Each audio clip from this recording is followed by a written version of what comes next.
ప్రస్తుతానికైతే భారతదేశం మీదన అన్ని రకాలైన సుంకాలు వేసిన అసలైనటువంటి విషయంలో మాత్రం ఆగుతూనే ఉన్నారు. ఎక్కడైతే కీలకమైనటువంటి అంశాలు ఉన్నాయో అక్కడ ప్రధానమైనటువంటి లెక్కలు వేస్తున్నారు. ఏంటది అంటే తాజాగా జరుగుతున్నటువంటిది America trade expansion act 1962 section 230 కింద మెడిసిన్స్లో పెంచిన సుంకాల నుంచి తాత్కాలికంగా మినహాయింపించింది. ఈ నిర్ణయం అమెరికా ప్రజలకి అందుబాటు ధరలో నాణ్యమైన మెడిసిన్స్ అందించడంలో భారత్ కీలకం అన్నటువంటి విషయాన్ని ఇప్పుడు నిపుణులు గుర్తు చేస్తున్నారు.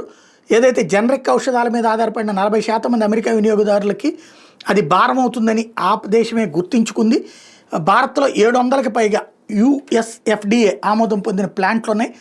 అంతర్జాతీయ మెడిసిన్ సరఫరా నిబంధనల పాటింపు కోసం పరిశ్రమ ఆర్జిస్తున్న ఆదాయాలు 12% వరకు ఉట్టి నాణ్యతా ప్రమాణాల కోసమే ఖర్చు పెడుతున్నారు.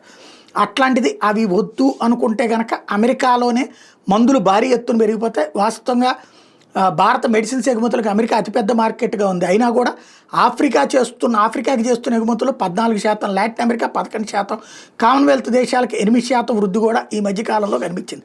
కాబట్టి అమెరికా వద్దంటే కొంత ఇబ్బంది ఉన్నా సరే ఇతర దేశాలకు పోవడానికి కూడా మనం రెడీలో ఉన్నాం. నష్టపోయేది మాత్రం అమెరికన్ కస్టమరు. అందుకనే pharmaceutical export promotion council of India లెక్కలు వేస్తున్నటువంటిది అయితే అమెరికా ఈ ఉద్దేశంతోనే $30.4 బిలియన్ ఏదైతే మెడిసిన్ ఎగుమతులకి ఇబ్బంది తగ్గినట్టే అని చెప్తోంది.